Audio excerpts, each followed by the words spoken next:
We're throwing off the filters of tradition and culture to discover what the Bible really says about relationships with God, with ourselves, and with others. Welcome to this episode of Relationship Truth Unfiltered. Hello, Julie Sedenko here. Today you're in for a special treat. Leslie and one of her amazing coaches, Elise Berryhill. Last month they came together on Facebook to talk about anger, how to move past angry outbursts by learning what your anger is trying to tell you. So whether you struggle to even admit you're angry or find yourself regularly losing your cool, Elise and Leslie have some practical tools to help you manage this very human emotion.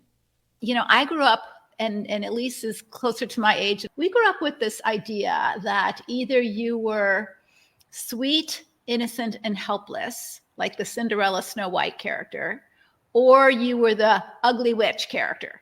Mm-hmm. You know, so if you got angry, if you expressed your anger, you moved into the ugly. There was no good anger for a good Christian woman back then. I'm not so sure that's true anymore. Right. But we're going to be talking about anger and what is our anger trying to tell us? Mm-hmm. And before we even get started with what it's trying to tell us, let's just talk about the words that we use to define anger. What words would you use besides I feel angry? What words would you use to describe your feeling of anger? If you felt angry inside, what word would you use depending on the intensity of what you felt, whether you felt a little bit of anger, which is a low intensity, or whether you felt a 10 of anger, which is high intensity, what word would you use? If you told someone you were frustrated, but you were really, really enraged, it wouldn't be the right word, right? You really want to know the word that you're feeling. So irritated, frustrated, annoyed, tense, overwhelmed, enraged, furious. Sometimes what we really feel, if we dug down deep, what's our anger trying to tell us, is that we're hurt. We're hurt that someone upset us, or they disappointed us, or they betrayed us. And it's coming out as anger. But below all that, if we asked ourselves, what's our anger really trying to tell us? It's trying to tell us we're hurt or we're grieving. Fuming is another word that we might use to describe our anger. So oftentimes I'm afraid, and therefore something's happening. And so, I'm so afraid my intensity comes out in anger. Yeah. How many of you believe that if you feel angry, you're bad, or you're shaming yourself, or there's something wrong with you for feeling angry, like you're being a sinful person? That's an emotion, and it's okay. I have that emotion. What is that telling me, though? Paul says something really interesting. In Ephesians, he says, in your anger, do not sin. Right? So he's not saying do not be angry. Now he doesn't, but James says be slow to become angry. Don't let yourself be hot-tempered. Proverbs says that's not a good quality in your character, but we are going to get angry at things because there's certainly things to get angry about. And we're to be slow to be angry, but we do get angry, but there's no sin in getting angry. There's no sin. It's a warning bell, just like there's no sin in getting a headache or a stomach ache. It's a warning bell that something's wrong. Pay attention. Right. It could be that I'm hurt. It could be that I'm over-functioning and I'm getting more and more angry that nobody's appreciating me so much. Right. Yeah. It could be I'm really scared. It could be I'm hurt, that I had expectations of someone coming through for me and they didn't, and it really makes me mad. What does your anger tell you? If you stopped and paused and said, what is this anger telling me? What is this emotion saying to me? Can I listen to it instead of just reacting out of it, which is pretty easy to do with anger? I would get resentful. I would get really angry and resentful. And it was telling me that I was doing more than I should be doing. And I was resenting that everybody wasn't appreciating me like I wanted them to. Right? Right. I used to say, really, if you feel resentful, that's kind of your, kind of the warning track or the red flag that it's time to speak up and really pay attention when you feel that resentment.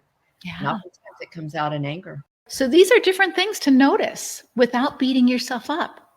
Just like if you noticed that you had an itch somewhere, or that you had a stomach ache, or that you had a headache, or something else was off in your body, it would be helpful for you to notice that so that you could take care of yourself. Right. right? We don't want to just ignore those bodily signals. We want to pay attention. If I notice that I have to go to the bathroom, I'm not going to shame myself about that. I'm going to take care of myself about that. Mm-hmm. Right? I have limited capacity to hold that. Mm-hmm. And so if I notice that I'm full of anger, what do we do with that? It's a red flag to stop and analyze my feelings and why am I feeling this? Absolutely. When you put your hand on a hot stove and it burns your hand, that's telling you something. Get your hand off the stove, right? It helps you stay safe. Right.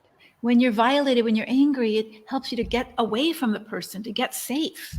If you didn't have your feelings, you wouldn't be able to protect yourself. You wouldn't be able to do what you need to do to get out of there. Leslie, I love that we're really talking about this, because anger really is that place where so many of us really do shame ourselves or feel bad that I'm angry. That it's somehow it's not ladylike, as you said, at the beginning. It's not, to feel angry. But when we're paying attention to it, we really then can begin to explore. And it's that notice piece. It's oftentimes anger takes over pretty easily, and we begin to react out of anger instead of being able to pause and notice it. And I love how just these questions and what's coming in is basically we're inviting you all to notice what that anger is telling us. Mm-hmm. What is it telling you? Can you slow down? Can you pause long enough? And I think when our body gets incited with anger, pause is a hard thing. Reactivity is the easy thing. Mm-hmm. Let me tell you how angry I am. I want to share with you a story about when I got really, really angry at my boss. It was a Christian counseling center. It was a boss. It was a Christian counselor. Mm-hmm. I was so angry. And I want you to picture two different outcomes of this story, depending on how I decide to handle my anger. Okay, mm-hmm. Because this is important. But let me tell you the story, and then you tell me what the ending was. Mm-hmm. All right. So I was a Christian counselor. I was working part-time in an office where my boss didn't have a high value for women counselors. So I was only allowed to counsel women. I wasn't supposed to counsel couples or men. I was okay with that because I was just working part-time. I didn't agree with him, but I was willing to submit to his leadership. He was the boss and I was working there. So only working 2 days a week. So I come into my office one day and my office is completely dismantled. Like everything in my drawers is in a box. Everything on my walls is in a box on the floor.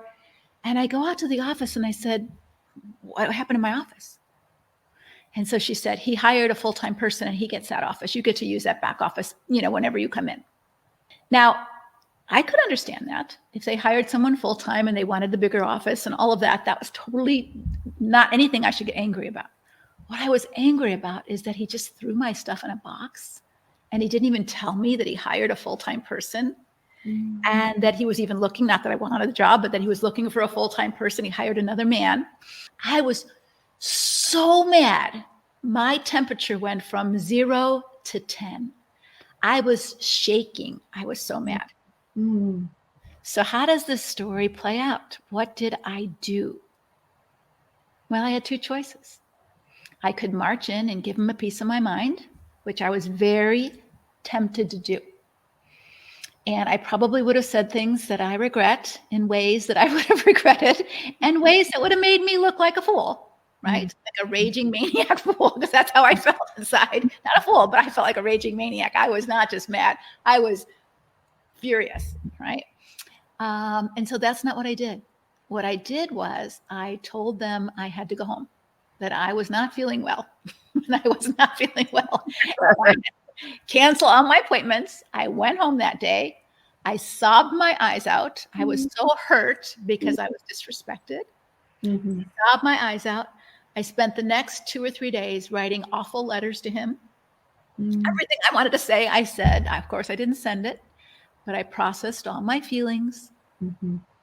I talked it out loud to myself over and over what I wanted to say. And then the next week I went back in and told them how I felt. Now, how do you imagine the story ended differently? When I honored myself first, but I still addressed the problem. My anger was telling me something's wrong, and it was wrong. It was wrong. and I had to deal with it. But if I had dealt with it in a reactive kind of way, I don't think he would have heard me. Right. I think he would have said, I think she needs to go.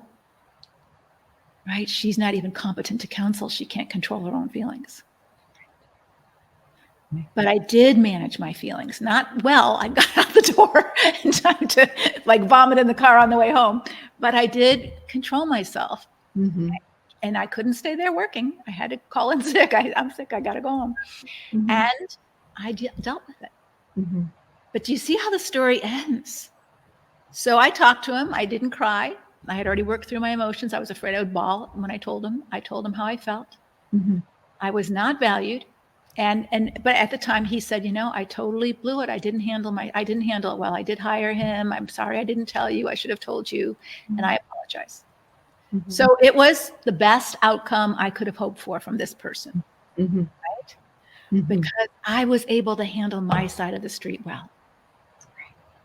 If I hadn't handled my side of the street well as an angry woman, I would have been dismissed, disrespected even more, because he wouldn't have heard me. Right. He would have just seen me as a crazy lunatic woman who was probably menstruating at the time. That's how he would have seen me. Sure. Does that ever happen to you, where you just lose it? And of course they, cater to you in the moment, but they think that you're nuts because you didn't handle yourself well in the moment. Leslie, one part of the story that I like about that is that you recognized in your own self how angry you were. Yeah. Right? I was furious. And you took care of yourself first. Yes. Right? You really, and it took days for you to take care of yourself. Right. It wasn't just 30 minutes and you walked back in, Mm-hmm. right? You didn't just sit in the car and then walk back in. It took days. It took you journaling and writing it out. Mm-hmm. I knew that if I opened my mouth, I would vomit. I would vomit a host of words. I had done that in the past in other situations, so I didn't want to do it here. I would vomit out my rage and I would humiliate myself. Right. And dishonor myself. Right. Even though he had dishonored me, I would dishonor myself, and I didn't want to do that anymore. Right. And you took the time it took to do that and walk back in and honor yourself and speak to him respectfully. Mm-hmm. What a beautiful outcome because of that, really taking care of yourself. And I think that that's one of the things that it's so easy, especially with anger, to skip over, right? It's just one of those feelings that really has a lot of energy to it and drive and push. And it takes a lot of pause and a lot of, I think, kind of, in your language, these big circle, who you want it to be. You made a decision. I would say long before then of who you wanted to be in that moment. Right. And you were able to say, this is not who I want to be. I better get myself out of here. Mm-hmm. And I also will say that I was fully prepared to leave that position if he hadn't owned what he did. So I was fully prepared to say, I'm not willing to work for someone who treats his employees this way. Yeah. If he couldn't own. I'm all about forgiveness. I'm all about people mess up if they can own it. Yeah. Right. So he was able to own it as long as I wasn't attacking him in the moment. I expressed how I felt, but I wasn't doing it in a bullying, attacking, you're a horrible person kind of way. And so he was able to hear it and he was able to own it. And so I think that there are times that you must confront your pastor at things he's doing or saying wrong, or you must confront your counselor or your husband or your adult child. Right. You must talk to them about it. But if you do it, especially in the moment of its greatest intensity, it usually backfires on you as a woman. It might not as a man, but it usually does as a woman, because we're discounted and dismissed as crazy emotional versus we have a valid point. And I'm sorry that that's our situation as a woman, that if we got really angry, it's less likely that we will be respected for what we say than if we can be very firm and calm when we say it. But understand that that's often the case. Right. So true. So true. Yeah. And if I could share a moment story that had somewhat of a victory as well, but in when I was raising my children, there was a time when we felt like, one of my children kind of got off the reservation there a little bit, and it was fearful. I mean, some behaviors that were going on were making me very, very afraid. Mm-hmm. And I was responding in anger, kind of, how dare you, and, just 1,000 things, and responded in anger. And I got some feedback, not from him, but from somebody else at some point, and said that he had said, my mother is so angry. Right. And I was like, what? That's, and I was really kind of appalled at the time. And then as I think the Holy Spirit really said, you really are, you're reacting in anger, and so I did not know at the time, though. I knew I was fearful, but I wasn't able to make that connection of what's this anger about? I was applying it always. You're making me angry. If you would just stop what you're doing, I will be okay. Right? Instead of being able to pause and look at myself and say, what's driving that anger? What's driving that anger? It took me about 2 weeks to digest that thought, and went back to him and really apologized for that anger and said, I really do want to do things differently going forward. And it took me a while to figure that out, though. So how will I now respond when I'm feeling fearful? And it took me a while to do that. And I think that really for many, many years, there was a very positive outcome from me being able to control my anger and to recognize that fear was driving that anger. And so how was I going to calm myself down when I had no control on this other side? Right. And so really, I love how we have to kind of transition, because anger can just consume us. I mean, it'll just take over. But when we really investigate what is driving that, now how might I manage myself with that feeling? What is forming me of, and how will I take control of that?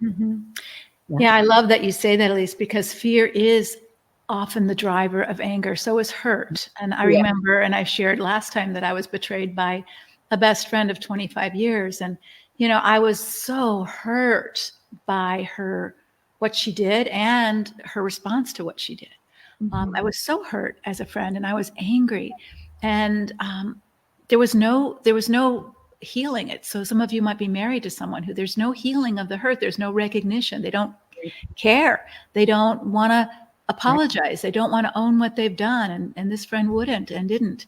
And it was so painful, because you have to accept, you don't have to, I guess, but if you want to heal, you have to accept reality. Right. And the reality is that you can't control another person, just like, Elise, you couldn't control your son, or I couldn't control my friend, or you can't control your husband. And so how do you take care of you when someone has harmed you? You have every reason to be angry. Yes, you do. Or every reason to be hurt, but you don't want to stay stuck in that place for the rest of your life. Right. And that's what we're going to be talking about when we talk about change your story, change your life. Some of us get stuck in those stories. I was betrayed. I was victimized. I was raped as a child, or I was, abused, or and it's all true. It's true. I was abused as a child, and it's true. And we can get really stuck in there because we have every right and every reason to be angry. But our anger is telling us that in some ways, it's a good thing that we're angry, right? Because it's saying, hey, wait a minute, I am valuable, right? And that is life-saving for you. Now, the other person may not treat you like you're worth it, but because you're angry, there's something inside of you that's saying, I am worth it. I am worth it. I am worth treating decently. How dare you not treat me decently? And we keep begging them to change, when in fact, maybe it's us who needs to change, and not take it, but to have better boundaries of, hey, this person doesn't honor me, and I'm not going to hang out with them anymore. Right. Yeah, exactly. And I think that was the thing that I think made a big difference for me, of really just kind of saying, I can only control me. Right. And how did I want to control me? I didn't want to react in that way. And it was important that I, certainly had a voice, and that I spoke up, and that I was still teaching and training and, cautioning my children. But at the end of the day, they had to control themselves, not me. Right. My anger was trying to control the situation. Yeah. It wasn't working. So, So we've said a couple things. One is anger is not sinful. right. Our feelings are not sinful. Jesus had feelings. He had a bunch of feelings, the whole range of feelings. So how we handle those things could be sinful. And so we have to learn to have that little pause between noticing what we feel, honoring that. Wow, I am really angry. And right now, I'm not capable of handling this really well. It's so big. I'm so angry, like my story at work. I cannot Right. speak in any good way right now. I'm just going to come out with some really bad things if I open my mouth. So Right. I've got to go take care of me Right. before I can take care of the situation without feeling guilty or like, what's wrong with me? Just as if I knew I was sick, physically sick. If I knew I got the flu when I got to work, I'd be having to go home. I don't want to sit and try to counsel someone with the flu. Right. You know, so you have to say to yourself, I have to take care of me before I can take care of the us or the situation. Right. Because if I show up in just reactive mode, Right. then it's going to wreck me and it's going to wreck us. Right. And So I think that was the difference between your story and my own story, is that I wasn't taking care of me until I realized I needed to take care of me. Yeah. And that's why I really want to invite our ladies, are you taking care of yourself? Right. Because it's so easy to see the harm or the error or the, what's causing anger on the other side of us, and really believe, and it's probably true, if they would stop that behavior, or if they would practice something different, or, that your anger probably would go down. But now you're putting, the responsibility of your emotions in somebody else's hands, which that's not their responsibility. It's your responsibility. And so that taking care of, now that I know from experience, to take care of me first. And there's a phrase that we all kind of know familiar, practice makes perfect. And I want to, we kind of know that's not true, but practice does make permanence, right? And we can begin to practice taking care of ourselves. And the more we do that, the easier it becomes. The more we recognize, whoa, I'm really mad. How do I take care of myself right now so that I have the strength and wherewithal to show up really as God's created me to show up, and in the best way I want to show up.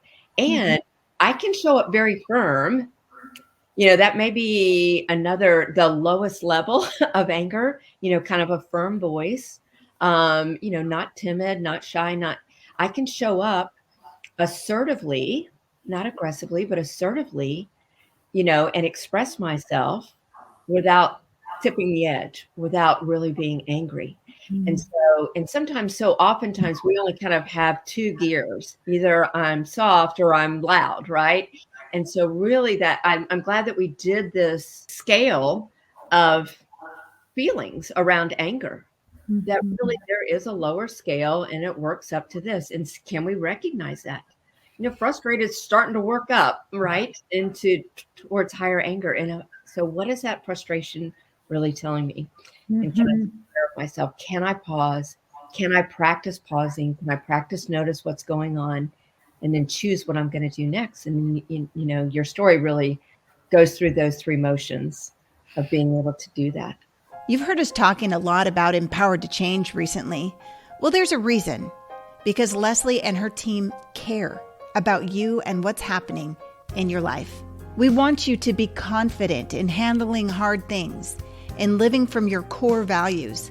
That's why you should join this small group coaching community, so you'll become the hero of your own story and stop living like a victim. So you'll figure out what's keeping you stuck and how to stop reacting out of your emotions. Empowered to Change is a catalyst to real change in your own life and in your relationships. Go to leslievernick.com/empowered to sign up. I remember, Elise, you're talking about parenting. I remember one time my son got under my skin, and he, teenagers, as they do, they can get under your skin. And he was just mouthing off to me. And I just said, I didn't curse him out or anything, but I said some hard things back. And he said, "Mom, you're the one who's supposed to be the Christian counselor." And He was right. He was Yeah. calling me out. He was the kid and I was acting like the kid right back. Right. Yeah. And so I allowed my emotions to hijack my values, that I want to be a good parent, that I want to be a godly woman, even when I'm furious. Right. Even when I'm furious. Right. Right. Because it happens to all of us, the best of us. Mm. Our emotions can hijack our values. And when that happens, we end up doing or showing up in a way that we feel bad about ourselves. Mhm. Just like if you have the value that you want to be a faithful spouse, Right. and you end up having a one-night stand with someone, Mm. you're not going to feel good about that. Your emotions hijacked your values. Mhm. And whenever you decide to do that, you don't feel good about you. You Right. do not, you cannot, when your emotions hijack your values. If you keep acting that way, you're going to end up feeling like, I'm not a godly woman. And what am I doing with my life? This is crazy. Right. And so it really does impact your story. And so we want to teach you how to unpack that and how to really learn to press pause and notice. Right. Right. That's So we've got awesome. some questions here, Elise. Yeah. And so I'm going to move to questions. I'll start reading the first one and give you the first chance to answer. How do I release anger from my body in a healthy way when the body keeps the score from overload in my mind and heart? Oh gosh, that's good. I think there are a few ways, kind of quick and simple. One is that, breathing, really pausing and being able to give yourself a breath and really kind of lower that intensity of your nervous system being hijacked. And that breath work will do that, kind of simple breath work.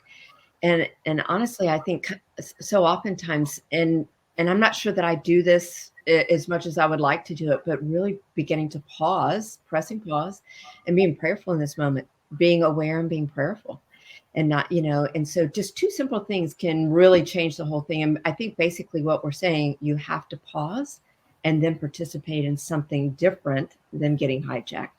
Prayer, breathing, something that will calm your nervous system back down. Yeah. And I would say releasing anger from your body in a healthy way. So I would say running on a treadmill as fast as you can, so that you're releasing that fury. If it's that high, if it's not just irritated, irritated, you can do with breath work. You can, you can release it that way. But if you're in the fury mode, I will walk really fast as I possibly can, or run in place as fast as I can. I might breathe out like that, really. So you're just purposely rebalancing the oxygen in your body, or you're releasing some of that anger's tension that your body is holding, so that you can think more clearly. Cold water, just plunge your hands into ice water. That will help you just to kind of calm your nervous system down. So those would be a couple things. And then I find it helpful to write. I have all kinds of letters to people that I've written that I would never send in a million years. But for me, I'm a very verbal person and I need to get it out. And so for me to just get it out, and I don't have to pretty it up. I don't have to worry about how they're going to feel, because I'm not going to send it. I just need to get my feelings out. And sometimes I never even reread it. I just need to get it out. Those would be some ways to help your body release that, so that you can just calm down and then respond. How are you going to handle this situation from a better place? The other thing I've done is I've broken pencils. I'm just breaking pencils, just like, has sort of helped me feel like I'm using that energy in a way that's not hurting anything but the pencil. I just throw them away. But those would be some ways that you can do that. So what ways do you get rid of that energy that's so physically? What do you do to help your body get rid of that rage inside? Sometimes people may not be as loud. I think we need to let that energy out. For some people, just take a quiet walk. We'll just begin to release it. Some people need to go to a calmer place. So I hum. I like that. Lisa Turkhurst and I were listening to some music that she listened to when she was going through her divorce, and she was really upset about some things. And she had some pretty strong songs that she would listen to about, the narcissist and, it's not going to get the best of me, and the fight song and, all those kind of things. And she would just walk fast and she would sing, and she would, sing in some worship songs where you could just sing your heart out, and they weren't necessarily praise songs. They were just help and just surrender songs, but getting your voice to sing can calm your parasympathetic nervous system down a little bit. How much do I let my children ages 0 to 6 see my anger, which is a reaction to their dad's toxicity? How honest should I be about their dad's hurtful behavior? That's a great question. Mm-hmm. Well, one, I would always want to try to put a lid on just real anger around, especially around small children. I don't think they know to manage, the fear of what's happening to mom. So, to the best of your ability, I would, try to keep it low. And certainly just like anything age appropriate. I don't think small children can really understand the dynamics going on with adults oftentimes.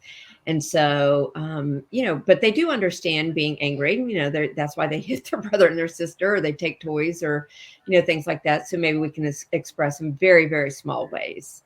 Mommy and daddy aren't always happy with one another, but we're okay, to the best of, what could be truthful. But again, that small of age, I think we want to do it very age appropriately and very, very, very small things. I mean, their maturity level is very, very low. And so what is it? Small heads on small shoulders. So they don't get big shoulders yet. So, and they can't carry that. So you don't want to get angry in a way that would frighten them. Right. I think that's really the key. Their dad may be already doing that, but you don't want to lie and pretend either. So there's this fine balance, and that's why it's so important that you take care of you, so that you have a place to unload some of that and express some of that. So you don't want to say everything is great, and we're just, you don't want to lie to your kids in that they would be totally shocked that there's a family problem, but you don't want to be hysterical and throwing things and, angry and cursing up a storm to their dad either in front of them. So I think there's that balance of saying, daddy hurt my feelings, and I'm going to go in my bedroom and take some time to talk to God. Right. So appropriate, or, daddy just upset me right now by something he said or something he did, and mommy's got to go calm down. I got to go take a time out. So you're actually showing them by healthy self-care and honesty that people do upset us. And when people do upset us, we need to take care of ourselves so that we don't do something stupid in the process. And so you're modeling for them really good self-care and really good boundaries of what you say and what you don't say. Without saying all that, you're showing them. And so they'll not forget that if later on when they're 10, you have to say, Daddy and I are getting divorced. They're going to remember that, yeah, mommy's been having a hard time with daddy for a long time, off and on. Not, oh my gosh, mom, I thought you were so happy. How could you want to leave dad? We are such a good family. They won't have that shock factor because you've tried so hard to be, the pretend Christian woman who has the happy smiling face and everything's fine, even though you're dying inside. So you really want to be honest as age appropriate in appropriate ways when you can. My sons are 9 and 12. And so I think the same thing goes. I mean, we have a little bigger shoulders and a little, so they can see more. They're more mature. They know. But again, back to age appropriate. And I love what Leslie said is this self-care piece. Like, how do I take care of myself, so that I can take care of them, the children well. Right. And so taking care. And that's really part of the great commandment is that we would love others, as we love ourselves. And so God is saying, please take care of yourself so that you can love others, whatever the situation is. And I think that, like Elise said, they're going to get angry with each other at times. And so when you show them and model them, hey, I feel angry at you right now. You just disobeyed me and you were playing with the ball and now you broke my light. And I'm kind of angry at you right now. And mommy's going to go take a time out so I can calm down before I discipline you. Right. So that you're modeling for them that, yes, we feel angry. And that doesn't mean we just flip out and start acting like an animal. Right. And so you teach your children that, you model that for your children so that when they feel angry at their sister, they might say, you're making me mad right now. I'm going to my room and calming down. Right. And that would be a win.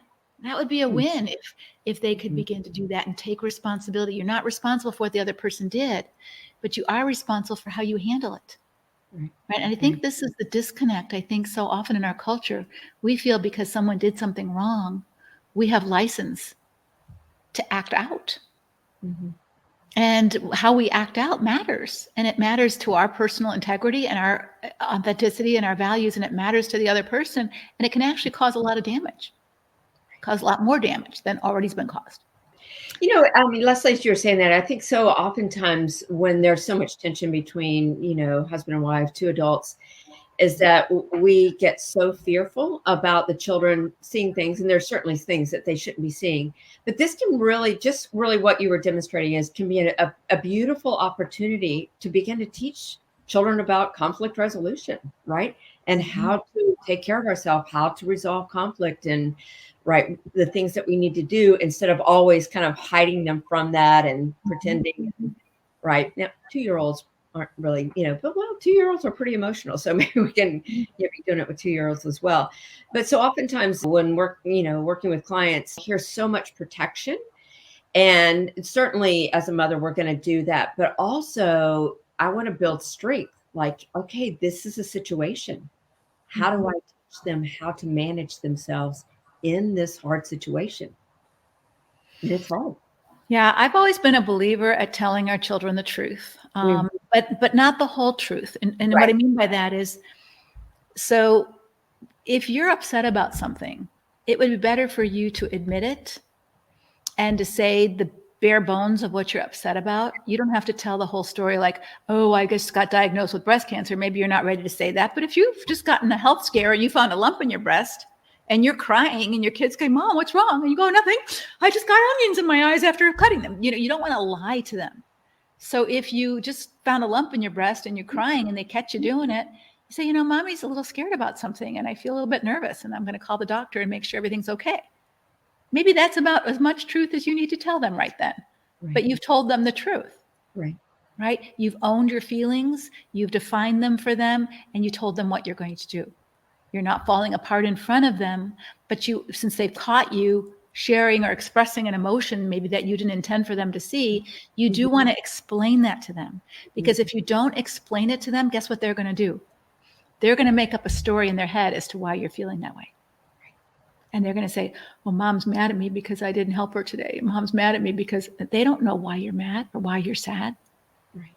It'd be better to give them a story that's true. Even if it's not in full technicolor true, it's true. And let them know why. I'm sad right now because Daddy and I had a fight. You know how when you get in a fight with your friend, you feel sad? Well, when Daddy and I get into a fight, I get sad too. You don't have to talk about what it's about.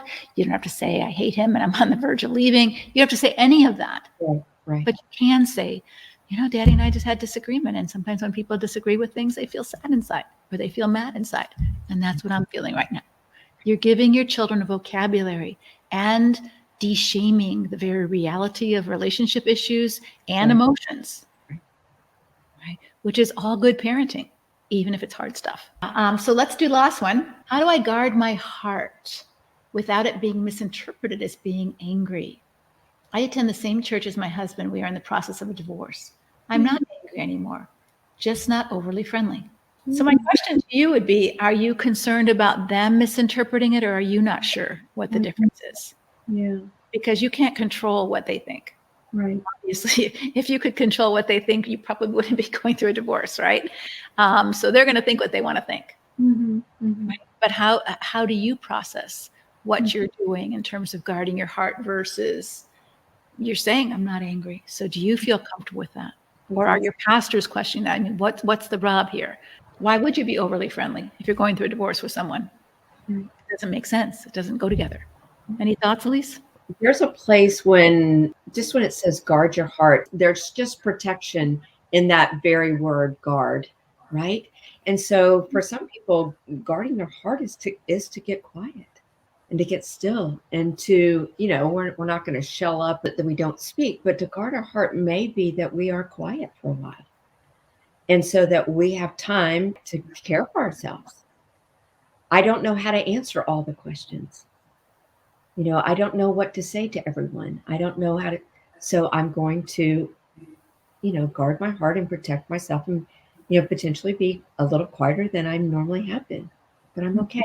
And I think one of the things that you brought out at the beginning was that it, from her question, it did sound like she was afraid of what others were saying, right? Mm-hmm. And that good old fear of man that Mhm. snags us every time. And I'm so glad that you noticed that, of being afraid of what others are thinking and what others are saying. And Mhm. we really encourage you. I mean, I think that that's a good thought and it's something we could be aware of, but we don't want to let it control us. I want you Mhm. to care for yourself and guard your heart. Yeah, and then we can think of guarding our heart in lots of different ways. And so I think of guarding your heart against anger, against, bitterness and resentment, which is anger. We've talked about anger. What is it telling us? And we want to deal with it, because if we don't deal with it, it does harden. It hardens into resentment and bitterness. And that begins to deform us. Anger isn't the sin, but resentment and bitterness can be, because we didn't deal with our anger. And so guarding our heart against holding on to anger too long, or not forgiving, or all the things that God tells us to do. So we guard our heart, not just against someone else, but we guard our heart against going against our values. And so I think that it's important for us not to feel like we have to defend that. The Bible tells us, above all else, do it. So if someone doesn't understand or questions that, to say, the Bible tells me to guard my heart, and that's what I'm doing. I'm going through a very tender time right now. If I were in surgery, if I had heart surgery, I would guard my heart. I would have bandages over it. I wouldn't be letting someone, hug me hard. I would be guarding my heart, because it's sensitive, it's tender, it's just been through surgery, it's been through trauma, and I'm going to protect it so that it can heal. I don't know that you need to justify or explain that to people. I don't think anybody in their right mind would expect you to be open and transparent with someone you're going through a divorce with. That just doesn't make sense. Yeah. Doesn't mean you're not going to be kind or polite and superficially friendly if you bump into each other. But it doesn't mean you're going to go out of your way to have any kind of conversation with this person who's injured you. And so, or that you're in a conflict with through divorce. And so I think that we have this idea in our Christian world, if we're going to be authentic, we have to be transparent.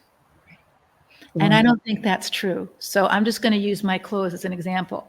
So I am wearing the clothes I want to wear. These are clothes I like to wear.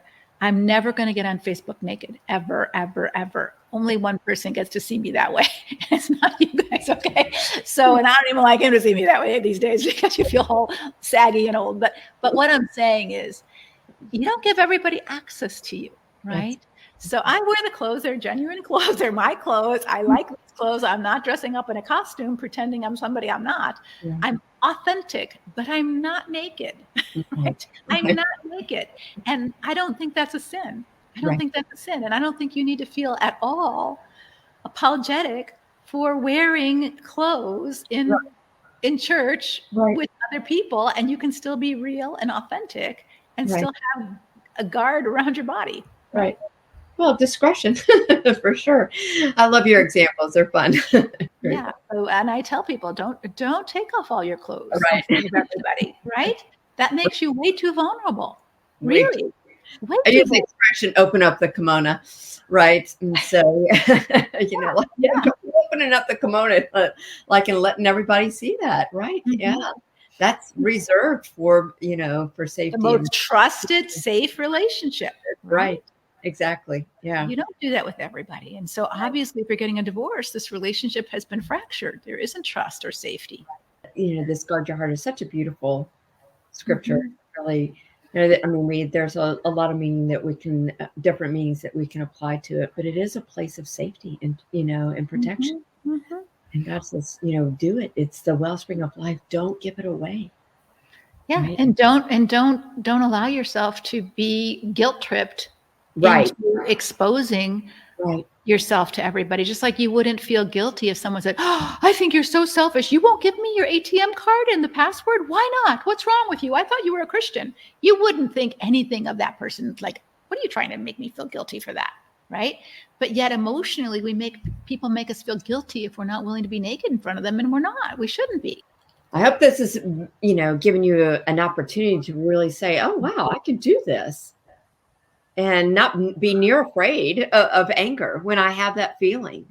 No, now there's somewhere to go with it. I know what to do with it.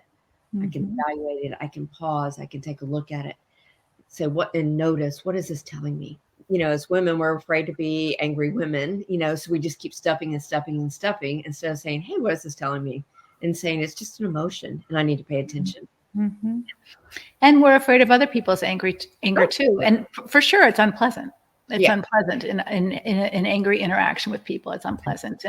And I think if we can stay calm, the Bible's true. A gentle answer turns away wrath, but a harsh word stirs up strife. And so if you've ever been in an angry episode with someone and they're angry, and you're angry that they're angry, and they're angry at your anger, and it just kind of escalates, right? And so, I've been in stores where you're cranky and you're snarky to the clerk, and they're snarky back, and that doesn't help.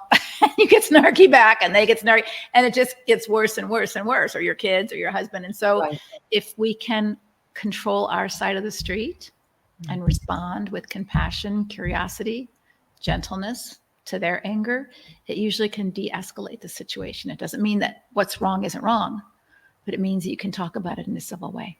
All right. Thanks, Elise. Appreciate you. Take care. God bless. Bye-bye. Friend, if you are hanging on to every word of this podcast because you struggle with anger, or just find yourself regularly breaking down in some way with the difficulties of life, go to leslievernick.com/empowered. You'll find a community to come alongside and truly help you grow into the woman you want to be, the woman you were created to be.